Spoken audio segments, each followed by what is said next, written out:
Hello, and welcome to the teacher edition of Steve Barkley Ponders Out Loud. The complexity of teaching is both challenging and rewarding, and my curiosity is piqued whenever I explore with teachers the multiple pathways for facilitating student engagement in the exciting world of learning. This podcast looks to serve teachers as they motivate and support their learners. Thanks for listening. I'm delighted that you're here. A highly experienced teacher's thoughts on classroom management. I'm excited today to have a longtime colleague and a current middle school math teacher, Tim Seller, join me on the podcast. I met Tim in 1980 when, as a teacher, he was also an instructor in field-based graduate courses for teachers. Tim was always highly appreciated by his teacher participants in those courses because he shared examples of his work with students in his own classes. Tim has always had a very special ability for working with students that some of us might describe as struggling. Welcome, Tim. I'm excited to have you join us. Yes, my pleasure. Glad to be here. So, Tim, tell folks just a little bit about your current teaching assignment. I've decided to return to direct teaching after spending a few years doing in-school suspension classrooms. And I really like the opportunity to reach more kids. Working with sixth grade level here at a large middle school, I have approximately 115 students in 4 classes each day. And that's a challenge, but I'm having a good time. That's great. That's great. Earlier, I had written a blog connecting to the work of Dr. Carla Shalaby. She's the author of a book titled Troublemakers, Lessons in Freedom from Young Children at School. She identifies, and I want to quote this, kids are constantly learning from what we as adults say or don't say, what we do or don't do, what we have on the walls or don't have on the walls. Every move we make in classroom management is a lesson. Kids are watching us and they're learning, end quote. Dr. Shalaby suggested that we should consider our classroom management as a curriculum. And that causes us to ask the question, what are kids learning because the way we manage our class? When I posted that, Tim posted a comment, and his comment talked about his continuous learning across his career about classroom management. And I wanted Tim to share those thoughts that he has about that with us. So, Tim, where would you like to start? Jump in anywhere. Well, I guess the journey began in 1969 in Iowa, teaching at a boys' reformatory where the students were nearly my age. I say I learned to teach in a hurry, and I found myself associated with veterans and successful teachers that I emulated and tried to model as best I could. And I did find out rather quickly that it wasn't necessarily the rivers of Brazil that the kids were the most excited about, but they certainly were excited about my appearance, my demeanor, my mannerisms, my magic tricks, my sneaker collection, and some of the physical and nonverbal things that attract and bring people together. So when I read through the piece that you wrote, you talked about our classroom. And I don't know that you actually used the word relationships, but I interpreted that was a piece of the meaning when you described it as our classroom rather than you, the teacher's classroom. Yeah, the family exists in their house, and this is their house. It's their room. We spend probably 4 or 5 days at the beginning of the year, and then we kind of refurbish the place periodically as a metaphor for building relationships, changing triad seatings, changing classroom procedures, and as relationships build between students, and sometimes they're not building, then, changes need to be made. Everything from the tactical emplacement to the seating chart to who's working with whom.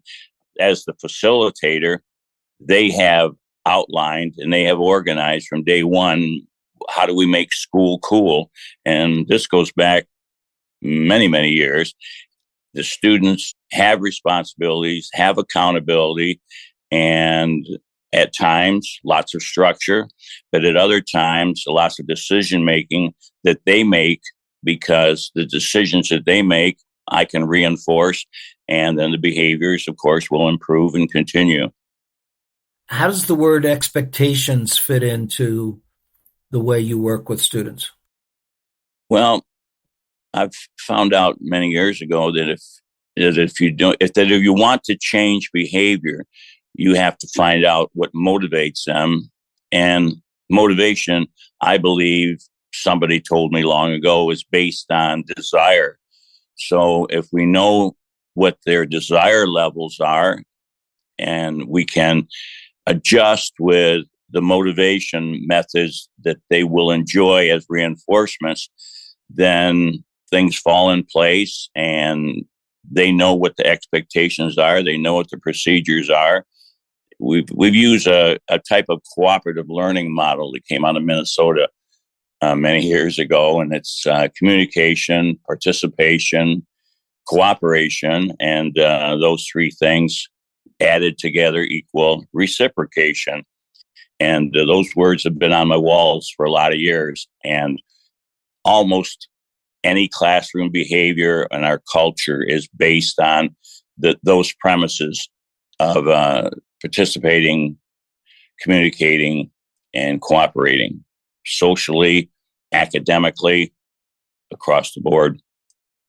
So it's expectations and procedures rather than rules. Don't use that word. No. I kind of had a feeling. Go ahead, tell more about that. Well, students have often been told what they shouldn't do, and I really tend to focus on what they should do. I run a full-blown token economy behavior mod that was cutting edge back in the 70s, and students in the classroom, their jobs or occupations have tokens attached to them. So they are on a constant reinforcement program with think time, pause periods, reinforcement. And at the end of each session, we evaluate the triads, and significant tokens are given out that they use at the school store and some of the school-sponsored programs that this blends and feeds into very nicely. And therefore, students are motivated, excited, and anxious to please. There's two other words that I pulled from the response that you that you left on my blog. I was wondering if you'd respond to. And they were problem solving and creative thinking. Well, when we have issues, social or academic issues, or learning conflicts within our triads, we spend a lot of time with them brainstorming and owning what's happened, because it's their behavior that may need to be adjusted or changed, or they may need to cooperate better with people in their triads, or they need to participate more, because we keep a baseline observation. The students keep a baseline observation every class of responses and positiveness, and is the homework done? They keep a lot of data for me, and that makes them accountable. And it also gives them the opportunity to own what's going on and how they're affecting the climate in the classroom. Tim, a big word for me when I talk relationships is knowing. The critical element for the teacher to know the students, and the students to know the teacher. How do you tackle that kind of issue as a middle school teacher working with 115 students? Knowing the students and their interest levels and what they enjoy and what they're looking for, that would be some informal surveys at the beginning of the school year. That would be from the very first night of open house before the school year started, the parents filled out an information sheet telling me what their student excels at, what they enjoy doing. Cool. So got it from the parents, and then students fill things out. And I periodically, I would say as much as once a month, I have a short questionnaire. What's going good? What do they like? What should we change? What adjustments do we need to make? Do they want to move to another triad? Do they need help? Do they need tutoring? A lot of questionnaires, informally and formally, gives me the basis for those. Tim, it definitely sounds like there's two curriculums in your classroom. The curriculum of math and how would you label what are some of the most important things you want kids to learn from what you might describe as your curriculum of classroom management?